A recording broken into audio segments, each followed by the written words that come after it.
अरे बहू, सब तैयार है ना? नीतू बस आती ही होगी राखी लेकर। अभी अभी उसका फ़ोन आया था। करुणा जी ने फ़ोन नीचे रखते हुए अपनी बहू को आवाज़ दी तो रसोई से उनकी बहू अवंतिका ने कहा, मम्मी जी सब तैयार है, बस दीदी के आने की देर है। उसने जल्दी से गैस को बंद किया और कमरे में जाकर अपने पति केशव से बोली, केशव, तुमने दीदी के लिए लिफाफा रेडी तो कर लिया है ना? तो केशव ने मुस्कुराते हुए कहा, हाँ अवंतिका, मैंने लिफाफा तैयार कर लिया है, बस नीतू आ जाए। तो अवंतिका ने मुस्कुराते हुए कहा कि केशव, शादी के बाद मेरी पहली राखी है, जैसे ही दीदी की राखी हो जाए तो हम भी चले जाएंगे। केशव ने कहा कि तुम चिंता मत करो। तभी बाहर से करुणा जी की आवाज़ आई, अरे अंदर कहाँ बैठे हो दोनों, देखो नीतू आ गई है। यह सुनते ही अवंतिका कहते हुए उठी, चलो केशव जल्दी से, दीदी से राखी करवाकर हमें भी तो निकलना है, घर पर सब मेरा इंतज़ार कर रहे हैं। दोनों जैसे ही बाहर गए तो नीतू तुरंत उठकर अवंतिका के गले से लग गई और अवंतिका ने तुरंत नीतू के पैर छू लिए। करुणा जी ने कहा, बहू पहले चाय नाश्ता बना लो, उसके बाद राखी कर लेंगे। नीतू बोली, नहीं मम्मी, मुझे तो पहले राखी करनी है, भाभी को भी तो घर जाना होगा ना, चाय नाश्ता तो बाद में भी हो जाएगा, लेकिन पहली राखी पर भाभी को भला देर क्यों करवाना। ये सुनकर करुणा जी का तो मुंह बन गया, मगर अवंतिका मुस्कुरा रही थी, ये सोचकर कि मेरी नंद को मेरा कितना ख्याल है। अवंतिका जल्दी से रसोई में जाकर राखी की सजी हुई थाली उठाकर ले आई। नीतू ने तुरंत मिठाई का डिब्बा खोलकर उसमें से 2 बूंदी के लड्डू थाली में रखते हुए कहा, मेरे भाई को बूंदी के लड्डू पसंद है, इसीलिए वही लाई हूँ। बूंदी के लड्डू देखकर पहले तो अवंतिका हैरान हुई, मगर उसकी बात सुनकर मुस्कुरा दी। राखी बंधवाने के बाद जैसे ही केशव ने लिफाफा दिया तो नीतू ने तुरंत खोलकर देखा और तुरंत पैसे निकालकर गिनकर बोली, भैया मुझे 5,000 और दे दो। ये सुनकर केशव थोड़ा हैरान हुआ और अवंतिका भी, लेकिन सामने बैठी करुणा जी बोली, अरे सोच क्या रहा है, 5,000 और दे दे ना, बल्कि मैं तो कहती हूँ पूरे 11,000 दे। अवंतिका हैरान थी, लेकिन मुस्कुराते हुए बोली, क्या बात है दीदी, पूरे 11,000 मिल रहे हैं, कुछ खास खरीदना है क्या? तो नीतू ने कहा, हाँ भाभी, मेरी देवरानी के मायके से डबल डोर फ्रिज आया है, ज़रूरत तो मुझे भी है, लेकिन भैया पर इतना दबाव तो नहीं डाल सकती, इसीलिए सोच रही हूँ कि किस्तों पर ही खरीद लूँ। तो करुणा जी ने मुस्कुराते हुए कहा कि हाँ हाँ क्यों नहीं, किस्त तो केशव देता रहेगा, छोटी मोटी रकम से पता भी नहीं चलता और चीज़ भी अपनी हो जाती है। केशव और अवंतिका को तो एक पल के लिए ऐसा लगा कि जैसे नीतू ने उन पर कोई बम फोड़ दिया हो। केशव के कुछ कहने से पहले ही नीतू बोली, हाँ मम्मी, मैं भी यही सोच रही थी, एक साथ भैया पर भला दबाव क्यों डालना। क्यों केशव भैया, हर महीने की किस्त तो दे दोगे ना? कुछ पल के लिए तो केशव को समझ में ही नहीं आया। तभी अवंतिका के मुंह से निकल गया कि दीदी, फ्रिज तो कम से कम 50,000 का होगा। तो नीतू ने कहा, अरे नहीं भाभी, जो मैंने पसंद किया है ना, वो तो 60,000 का है। ये बात तो अब केशव के होश उड़ाने के लिए काफ़ी थी। उसको खामोश देखकर करुणा जी बोली, अरे केशव, सोच क्या रहा है, जल्दी से 11,000 कर दे, कम से कम डाउन पेमेंट का काम तो हो जाएगा। फिर तो केशव धीरे से बोला, हाँ मम्मी, देता हूँ। और उसने तुरंत अपनी जेब में हाथ डालकर 5,000 निकाल कर उसको दे दिए। 11,000 हाथ में आए तो नीतू उछल पड़ी, अब देखती हूँ उस देवरानी का घमंड, उसका फ्रिज तो केवल 40,000 का है, जब मेरा 60,000 का आएगा तो होश उड़ जाएंगे उसके। उसकी बात सुनते ही करुणा जी तो मुस्कुराने लगी, लेकिन अवंतिका और केशव फटी आंखों से एक दूसरे को देखने लगे। अवंतिका ने जल्दी से खाना लगाया और केशव के साथ निकल गई, लेकिन उसने रास्ते में केशव से कह दिया, केशव ये बात अच्छी नहीं है तुम्हारी बहन की, अगर उसकी देवरानी डबल डोर फ्रिज इस्तेमाल करेगी तो क्या वो भी करेगी? तुम्हारी बहन देवरानी को दिखाने के लिए भाई की जेब काट रही है, भाई के लिए मिठाई के नाम पर बूंदी के लड्डू लाती है। केशव तो खुद अपनी बहन की बातों पर शर्मिंदा हो रहा था, उसे समझ में नहीं आ रहा था कि अब अवंतिका से क्या कहे। राखी का त्यौहार तो हो गया, लेकिन केशव पर हर महीने की किस्त का बोझ था। तो केशव ने भी उसे जल्दी से ख़त्म करने के लिए 1 महीने में ही सारे पैसे जमा कर दिए। फिर तो नीतू घमंड के मारे और भी चौड़ी हो गई। मुझे पता है मेरे भाई के पास किसी चीज़ की कमी नहीं है, लेकिन क्या करूं, बहन हूं ना, भाई के बारे में सोचना भी तो पड़ता है, इसीलिए किस्त पर लिया था। जैसे ही 1 महीना गुजरा तो कुछ दिन के लिए नीतू घर पर आ गई। अवंतिका की शादी के बाद नीतू पहली बार घर पर आई थी और फिर नीतू ने जो हरकतें की उसको देखकर तो अवंतिका हर दिन हैरान हो रही थी। करुणा जी अपने पैरों में तेल लगा रही थी तो नीतू ने रसोई में काम करती हुई अवंतिका को सुनाते हुए कहा, अरे मम्मी, भाभी है तो आप खुद तेल क्यों लगा रही हो, या फिर कोई मालिश वाली क्यों नहीं रख लेती। करुणा जी ने कहा कि अरे बहू को तो 50 काम होते हैं। तो नीतू ने हंसते हुए कहा, मम्मी, आपको तो बहू का कोई फ़ायदा ही नहीं है, एक काम करते हैं, मालिश वाली ही रख लेते हैं। अवंतिका सब सुन रही थी और उसे नीतू की बातें जहर जैसी लग रही थी। जैसे ही कमरे से केशव निकला तो नीतू ने तुरंत कहा, अरे भैया, मम्मी के लिए मालिश वाली रख दो ना, क्योंकि भाभी के पास तो टाइम ही नहीं है और मम्मी के पैरों में बहुत दर्द रहता है। केशव ने बात को हल्के में लेते हुए कहा कि नीतू, इस उम्र में तो ये सब होता ही रहता है। फिर तो नीतू ने मुंह टेढ़ा करके कहा, इसका मतलब कि मम्मी की फिक्र ही नहीं है आपको, और भाभी को तो बिल्कुल भी नहीं है। ये सुनकर अवंतिका का खून खौल उठा। नीतू ने तुरंत किसी को फ़ोन लगाया और बात करके फ़ोन काट कर केशव से कहा, मैंने मम्मी के लिए मालिश वाली का इंतज़ाम कर दिया है, उसको 10,000 महीने के दे देना। ये सुनकर तो केशव को नीतू पर गुस्सा आने लगा। तभी करुणा जी बोली, मेरा ख्याल तो बस तुझी को है। ये सुनकर तो केशव तिलमिलाता हुआ चुपचाप कमरे में आ गया। पीछे से अवंतिका आई और बोली, मम्मी जी के पैरों में तो नॉर्मल दर्द होता है और ये रोज़ भी नहीं होता, लेकिन मम्मी जी ने तो अपनी बेटी के सामने नाटक ही कर दिया, और बेटी भी देखो 10,000 की मालिश वाली बुक करके बैठ गई। अरे उससे ये तो पूछो कि ये पैसे कौन देगा, पहले फ्रिज और अब ये मालिश वाली। केशव गुस्से में बोला, यार अवंतिका, अब जाकर मना करूँगा तो बखेड़ा हो जाएगा, क्योंकि मम्मी तो खुश हो गई है ना।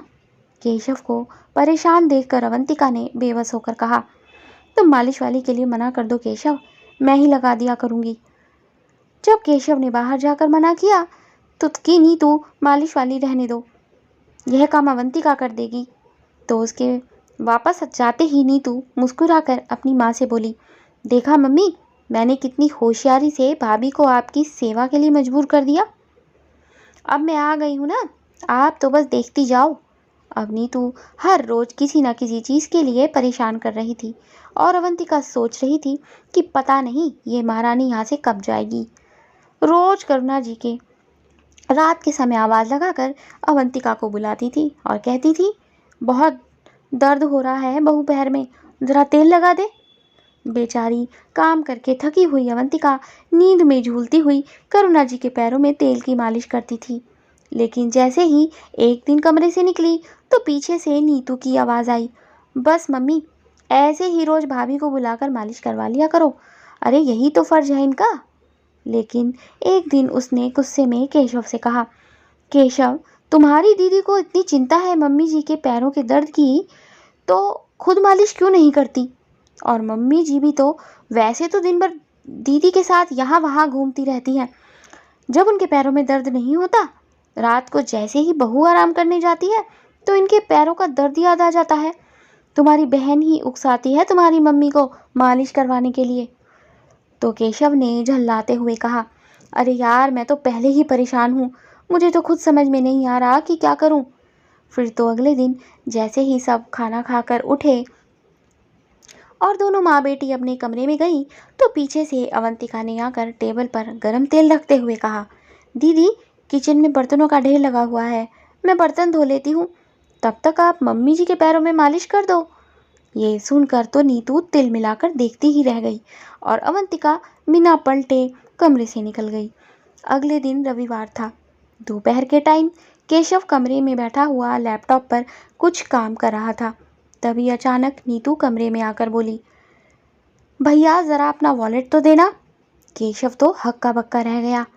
लेकिन तभी नीतू की नज़र साइड टेबल पर पड़ी जहाँ पर वॉलेट रखा हुआ था। उसने तुरंत वॉलेट उठाया और उसमें से एक कार्ड निकालकर बोली, भैया इसका पासवर्ड क्या है? तो केशव को तो मानो झटका सा लग गया। अरे पासवर्ड क्यों चाहिए?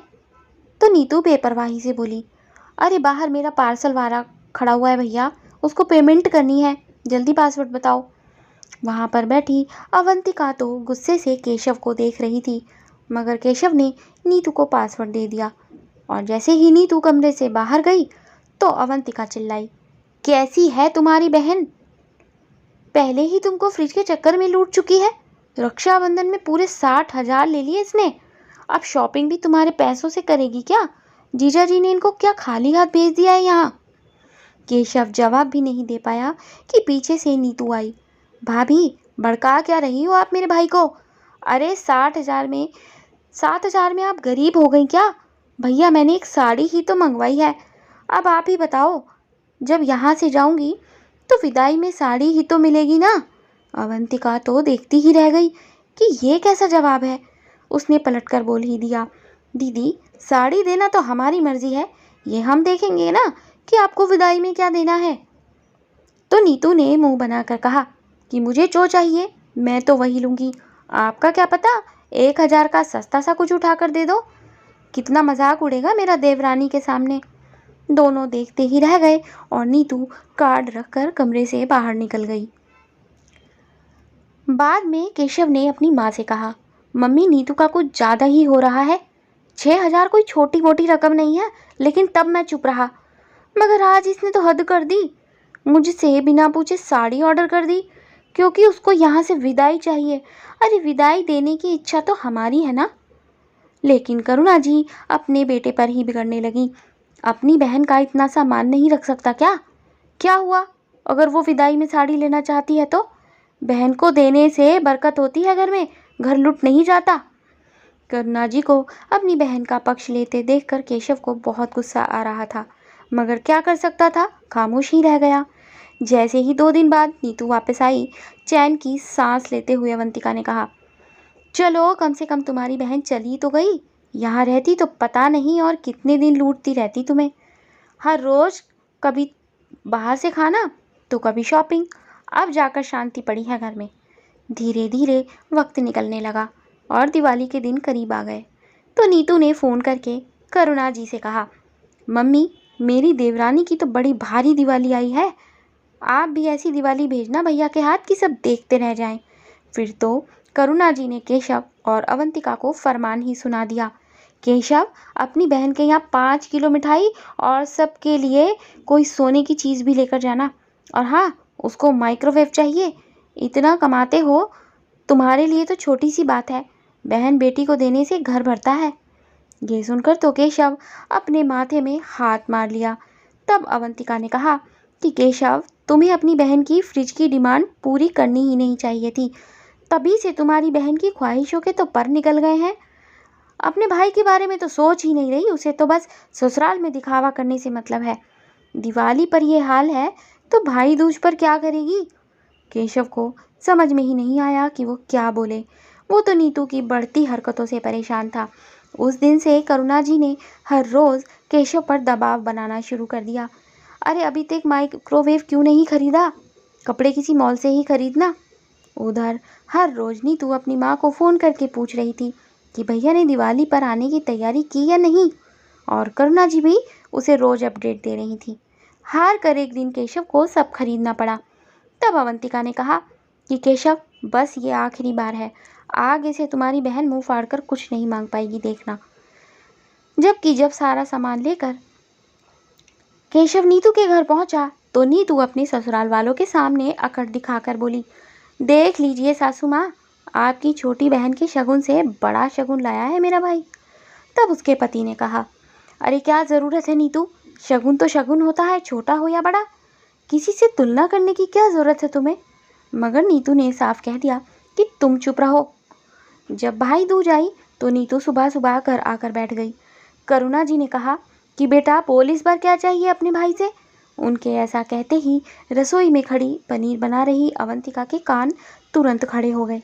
इधर नीतू ने मुस्कुराते हुए कहा, मम्मी आने दो भैया को, अभी पता चल जाएगा। इस बार ऐसा गिफ्ट लूँगी कि मेरी ससुराल में किसी बहू को मिला नहीं होगा। फिर तो अवंतिका तुरंत सोचने लगी, नहीं तो हम भी तुम्हें ऐसा गिफ्ट देंगे कि जिसकी कल्पना तुमने भी नहीं की होगी। बस एक बार देख लूं कि तुम इस बार चाहती क्या हो, फिर मेरा भी कदम वैसा ही होगा। केशव भाई दूज का तिलक करवाने के लिए बैठा, मगर इस बार उसके चेहरे पर भाई दूज की वह खुशी नहीं थी जो हर बार हुआ करती थी। नीतू ने फिर से तिलक करके बूंदी का लड्डू खिलाते हुए कहा, देखो आपका फेवरेट लड्डू लेकर आई हूँ, अब दो मेरा लिफाफा। केशव ने जैसे ही लिफाफा दिया तो नीतू तुरंत खोल कर देखने लगी। उसके अंदर से 2100 रुपये निकले तो देखकर बोली, इतने कम पैसे क्यों भैया, आपका डिमोशन हो गया है क्या? लोगों का तो प्रमोशन होता है। खैर मुझे तो 11,000 चाहिए। फिर तो केशव तुरंत बोल पड़ा, 11,000 क्यों?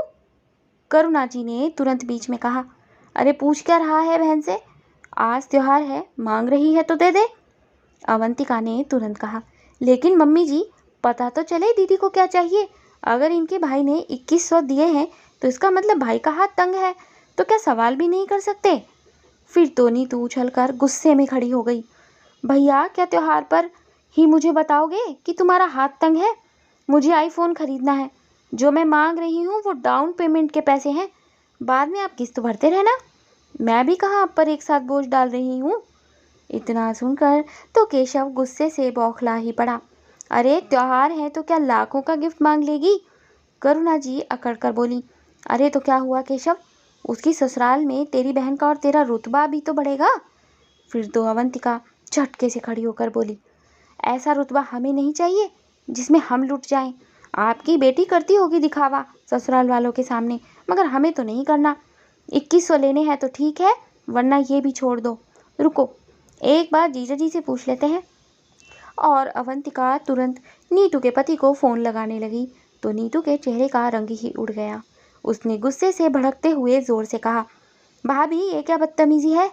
ये भाई बहन के बीच की बात है, मेरे पति को बीच में क्यों ला रही हो? तो अवंतिका ने उसकी आंखों में देखकर कहा, क्यों, गिफ्ट तो तुम्हारे घर जा रहा है ना, जिसको तुम सबको दिखाने वाली हो, तो जीजा जी को भी तो पता चले कि तुम्हारा भाई किस तरह से लूट रहा है, जबकि उसका हाथ तंग है। कहते कहते अवंतिका ने नीतू के पति को फ़ोन लगा ही दिया और कॉल रिसीव होते ही उसने कहा, जीजा जी दीदी आईफोन लेने की बात कर रही हैं, कह रही हैं अगर भाई दूज पर 10,000 दे दें तो किस्त में खरीद लेंगे और आप हर महीने किस्त भर देंगे। यह सुनते ही नीतू का पति गुस्से से दहाड़ पड़ा, नीतू पागल हो गई है क्या? लाखों का फ़ोन खरीदने की औकात है क्या मेरी? और भाभी आपको भी उसे 10,000 देने की कोई ज़रूरत नहीं है। आप अपनी नंद को अब ये तो अपनी नंद को 2100 भी नहीं दे सकती, तो किस मुंह से अपने भाई से 10,000 मांग रही है? नीतू के पति के मुंह से ये बात सुनकर हर कोई आंख फाड़ कर नीतू को देखने लगा। अवंतिका ने इसके बाद फ़ोन काट दिया और अपनी सासू माँ से बोली, क्यों मम्मी जी, आप अपनी बेटी को नहीं सिखाओगी क्या कि नंद को देने से घर बढ़ता है? या ये सारा ज्ञान सिर्फ हमारे लिए ही था? अपनी बेटी की हरकत पर तो अब करुणा जी को समझ में नहीं आ रहा था कि क्या करें। केशव ने गुस्से में नीतू से कहा, ससुराल में केवल मायके का ही दिखावा करना आता है क्या नीतू तुम्हें? थोड़ा सा मेहनत करके अपनी नंद का दिल भी जीतने की कोशिश कर लेती। क्या तेरी नंद भी अपने ससुराल में जाकर मायके का ऐसा ही दिखावा करती है? अब तो नीतू के पास केशव की किसी बात का जवाब ही नहीं था। वह तो झल्लाई हुई इधर उधर देख रही थी। उसने गुस्से में केशव से कहा, ये सब भाभी के कारण हुआ है। भाभी क्या ज़रूरत थी मेरे पति को फ़ोन करने की? अपने भाई से मांग रही थी तो तुम बीच में क्यों बोली? अवंतिका नीतू की बात सुनकर पूरी तरह से आग बबूला होकर बोली, क्योंकि तुम्हारी ऐसी उटपटांग मांगों का असर हमारे घर के खर्चों पर पड़ता है। खुद तो बूंदी के लड्डू ले आती हो और भाई से उम्मीद करती हो लाखों की। मैं पत्नी हूँ केशव की, मैं नहीं बोलूँगी तो कौन बोलेगा? केशव की परेशानी तुम बहन होकर नहीं समझ सकती, लेकिन पत्नी समझ रही है तो तुम्हें बुरा लग रहा है। हद होती है घटियापन की भी। अवंतिका ने जोरदार जवाब दिया तो नीतू गुस्से से खौलते हुए अपनी माँ से बोली, मम्मी देखा आपने बहन के साथ क्या सुलूक कर रहा है? इसकी बीवी भी कितनी गिर गई है। करुणा जी ने तुरंत जोरदार थप्पड़ मारते हुए कहा, दुख है मुझे इस बात का कि उसे आज के दिन तेरे साथ ऐसा करना पड़ रहा है। लेकिन सच तो यह है कि तेरे साथ यही होना चाहिए। दामाद जी की बात सुनकर मेरी तो आंखें खुल गईं। अब ये 2100 पकड़ और अपने घर जा। गुस्से से खौलती हुई नीतू अपना बैग उठाकर चली तो गई, तो करुणा जी ने तुरंत अवंतिका से कहा, कितना गलत किया मैंने तेरे साथ। बेटी के चक्कर में पता ही नहीं चला और गलत करती गई। बहू, मुझे माफ़ कर देना। तो अवंतिका ने सपाट चेहरे से कहा, शुक्र है आपको समझ तो आ गया, लेकिन आपकी बेटी तो अभी भी नहीं समझी। खैर, मुझे देर हो रही है, मैं अपने घर जा रही हूँ। अवंतिका केशव के साथ चली गई और करुणा जी अकेले घर में बैठकर अपनी गलतियों पर पछतावा करती रहीं।